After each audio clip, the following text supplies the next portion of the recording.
अस्सलाम वालेकुम नाज़रीन, हमारे YouTube चैनल को सब्सक्राइब करें और बेल आइकन को जरूर क्लिक करें ताकि आप तक बीमारियों के हिसाब से और ब्यूटी के लिहाज से हमारी रेसिपीज बर वक्त पहुंचती रहें। जी अस्सलाम वालेकुम नाज़रीन, इस वक्त आप एक ऐसी रेसिपी जिसे सीक्रेट रेसिपी का नाम भी हम दे सकते हैं और 15 साल से ये ऑयल आप देख रहे हैं, इस ऑयल का नाम है मिरेकल ऑयल।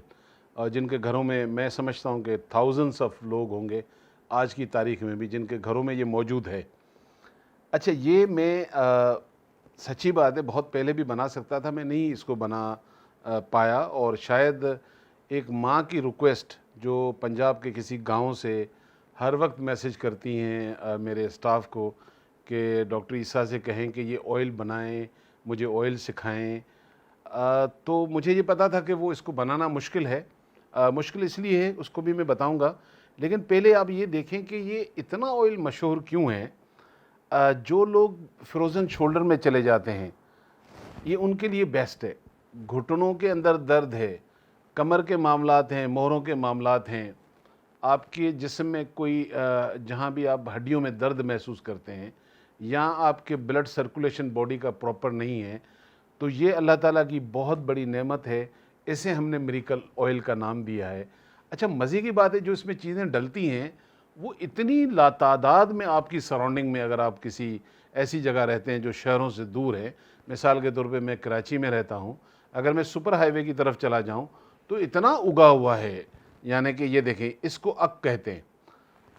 ये जो अगर आपने कभी तोड़ा होगा, जब हम तोड़ते हैं तो आप देखें, मैंने हाथ में ये पहना हुआ, उसकी रीज़न भी बता दूंगा। तो इसको जब हम तोड़ते हैं तो इससे दूध निकलता है। ये देखें, ये दूध निकलता है, ये दूध है, इसको अक बोलते हैं। ज़रूर कहीं ना कहीं बचपन में आपने तोड़ा होगा, इसे अक कहते हैं। अच्छा जी, तो ये मैंने दिखा दिया, ये अक है और अक के पत्तों के अंदर ये फूल भी लगे हुए होते हैं। ये कितने चाहिए अगर आप इस ऑयल को बनाएंगे, ये अगर आप बनाना सिर्फ अपने लिए है तो 1 पाव पत्ते आप ये ले लें, 1 पाव के करीब ले लें। और ये है जी अरंडी, जो कैस्टर ऑयल आपने सुना होगा वो अरंडी ही से निकलता है। तो अरंडी जो है उसके लीव्स ऐसे हाथ की तरह चौड़े होते हैं, ठीक है, ये होते हैं। अच्छा, ये भी आपको 1 पाव चाहिए होगा, ये 2 हो गए। अम्मा, ये आपकी फरमाइश पे बना रहा हूँ, बाकी लोगों का काम भी है और मैं आपसे माफ़ी इसलिए चाहता हूँ कि मुझे पता है कि अगर आपका घर खुला हो, आपके इर्द गिर्द कोई महल्ले वाले नहीं हो, क्योंकि जब ये बनता है और इसकी स्मेल होती है, बल्कि जब हम बना रहे होते हैं या हमारी टीम बना रही होती है तो पूरे नाक पर लगाना पड़ता है ताकि इसका धुआं ना जाए, क्योंकि बेहोश होने का ख़तरा होता है। और इसकी स्मेल ऐसी होती है कि दूर दराज महल्ले में भी आपको लोग रहने नहीं देंगे, क्योंकि जब ये हवा में इसकी स्मेल जाती है तो हम भी एक स्पेशल जगह शहर से दूर रखी हुई है जहाँ ये बनता है। तो क्योंकि फरमाइश थी और सच्ची बात यह है कि आप सब बनाएं, अगर ऐसी सहूलत है, बड़ी अल्लाह की बहुत बड़ी नेमत है। तो ये पत्ते अगर आप कहीं वहाँ तोड़े जाकर किसी की ज़मीन से, इसे धातुरा कहते हैं। धतूरा सुना होगा आपने, धातुरा कहते हैं। इसमें ये पौधा होता है, फल होता है, ये पत्ते होते हैं। तो ये भी आपको 1 पाव चाहिए। अब इसको पॉइज़न भी कहते हैं, ठीक है, ये बड़ा जहरीला होता है।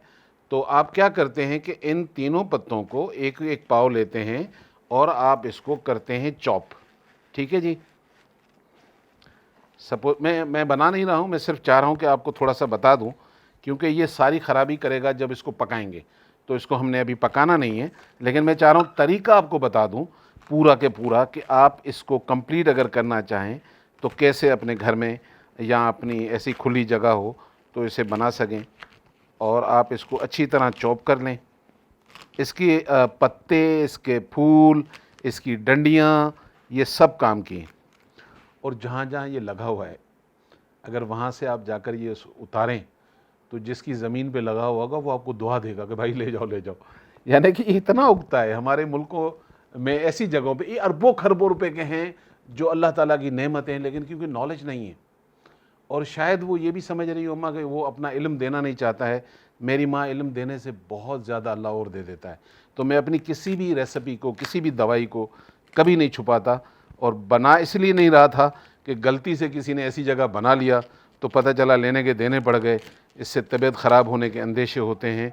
अगर तो इसको पका लिया, अभी तक कुछ नहीं होगा क्योंकि हम इसको पका नहीं रहे, ठीक है जी। अच्छा, ये आपने तीनों के तीनों कटिंग करके, और अब इस बनने का तरीका समझ लीजिए। ये सारा उठाया आपने जूसर मशीन में और इसको बना लिया पेस्ट।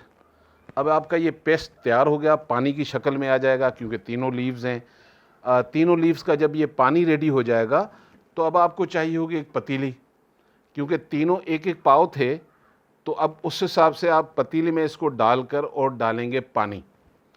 अच्छा, अब ये पकाएंगे जब, तो आपको थोड़ी करीब ही रहना है, क्योंकि जब ये पकना शुरू होगा तो ये पतीली से बाहर आएगा, इतनी झाग बनाता है, इतनी झाग बनाएगा। जब ये पत्ते अच्छी तरह पक जाएं, और पकने के बाद इसकी क्या निशानी है कि आपको ये पता चले कि ये अब रेडी हो चुका है, तो इसकी निशानी ये है कि जब ये पकेगा झाग इसकी बहुत निकलेगी। जब झाग निकलना बंद हो जाए तो आप समझिए पत्तों का काम हो गया। अब इसको आप कोई कपड़ा लें, उसमें छान लें, बारीक सी छन्नी लें, उसमें अच्छी तरह छान लें, और उसका जो पानी है वो अलग करके पतीली में डाल दें।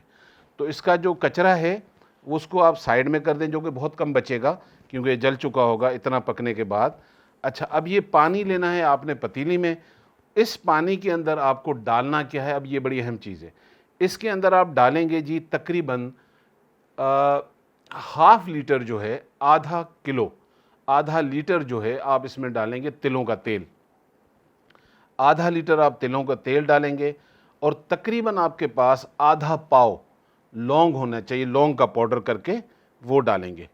लौंग का पाउडर डालेंगे, और आपने एक पाव इसमें कैस्टर ऑयल डालना है। मैं रिपीट कर रहा हूँ, हमने 3 पत्ते उठाए थे, अक के पत्ते उठाए, आक के पत्ते हो गए, अरंडी के पत्ते हो गए, धातूरे के पत्ते हो गए, हमने उनको चॉप कर लिया, जूस बना लिया, और ये हमने पतीले में डाला, पकाया, झाग निकलती रही, पकाते रहे, झाग निकलती रहे, हिलाते रहे। जब ये पकाएंगे उस वक्त आपको ख्याल रखना है कि आपका नाक का एरिया बंद होना चाहिए। इसका धुआं गया अंदर तो आपके दम घुटने के, सांस घुटने के अंदेशे बढ़ जाते हैं। तो आप एक काम ये कर लिया, जब पक गया तो आपने पानी निकाला छान कर और पतीले में डाला। अब इसमें आपने ऑयल डाला, तो मैंने जैसे बताया हाफ केजी जो है आप इसमें तिलों का तेल डाल दें, 1 पाव आप इसमें कैस्टर ऑयल डाल दें, और आधा पाव इसमें आप लौंग डाल दें। अब इसको पकाएं।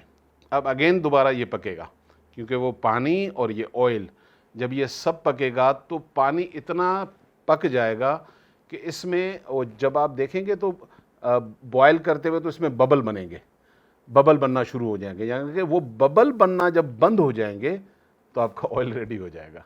अब आप इसको जार में डाल के रखें, इस शक्ल में आ जाएगा, डार्क कलर में आ जाएगा, इस तरह डार्क होना चाहिए, यानी कि हल्का सा थोड़ा थोड़ा पानी की तरह नहीं, थोड़ा थिक टाइप का ऑयल बनेगा। तो इस तरह बना लें, कलर इसका डार्क हो जाता है। फिर आपने अपने घर में डॉक्टर ईसा का बेहतरीन ऑयल बना हुआ, जिसे मिरेकल ऑयल कहते हैं, अपने घर में तैयार कर लिया, तो मुझे पैसे देने की ज़रूरत नहीं पड़ेगी। अब इसको आप अपने लिए तो बनाएं। अगर आपके इर्द गिर्द में कोई बुज़ुर्ग ऐसे हैं जिनको हड्डियों में या नमाज बैठ के नीचे पढ़ने में तकलीफ़ होती है, वो लगा सकते हैं, मोहरों में लगा सकते हैं, फ्रोज़न शोल्डर। हम साथ में बीमार को दवाई भी देते हैं उस हिसाब से, क्योंकि उसकी कंडीशन देखते हुए। लेकिन अगर आपके पास दवाई भी नहीं है तो ये घुटनों के लिए और कमर के दर्दों के लिए इतना बेहतरीन है। मुझे एक वाक़या याद आ रहा है कि आज से कोई 4-5 साल पहले मैं थर हर 6 महीने साल में जाता हूँ। वहाँ आपको पता है जो बच्चों की अमवात होती हैं, वजह यह है कि वहाँ माएँ कमज़ोर हैं, दूध नहीं है। तो मैं कुछ अपने फूड सप्लीमेंट वहाँ जाकर अल्लाह के नाम पे देता हूँ। तो वहाँ एक मुझे बाबा जी मिले, उनको किसी ने बताया जी कराची से बड़े हकीम आए हुए हैं। तो जहाँ वो लेटे हुए थे और उनके घुटनों की तकलीफ़ थी, तो सर के नीचे उन्होंने ईंट रखी हुई थी, कपड़ा सोए हुए थे। जब उन्हें मेरा पता चला वो उठ के बैठ गए कि मेरा ये क्या इलाज करेंगे आप घुटनों का। तो देखिए अल्लाह ताला कहते हैं ना कि मैं नहीं उतारूंगा उस बीमारी को जिसका मैं पहले इलाज नहीं उतारूं। जहाँ वो सोए हुए थे वहीं बराबर में अक के पत्ते उगे हुए थे और अरंडी के पत्ते थे। मैंने वो पत्ते उठाकर और ईंटों पर पेस्ट बनाया, सिर्फ पत्तों का पेस्ट, और मैंने उसके घुटने में लगा के मैंने कहा इसको कपड़ा बांध दे। खैर कुछ अरसे के बाद मैं चला गया। फिर साल के बाद जब मैं गया तो वो बाबा जी वहाँ हकीम बन चुके थे। वो पत्ते कूट कूट के लोगों को घुटनों पे लगा रहे हैं और 200 रुपये लिए जा रहे हैं। माशाल्लाह उनका रोज़गार भी चल रहा है। रोज़ी से ज़्यादा वो जो लोगों को फ़ायदा हो रहा है, ये बस अल्लाह की ब्लेसिंग होती है कि आप और मेरी ज़ात से लोगों को फ़ायदा हो। तो ये जो सीक्रेट सीरीज़ है, इसके साथ इस वीडियो के बाद एक और सीक्रेट सीरीज़ जो आपको मैं शेयर करूंगा। तो थोड़ा आप स्टे करेंगे मेरे साथ, इंशाल्लाह नेक्स्ट वीडियो के साथ फिर आपके सामने हाजिर होता हूँ।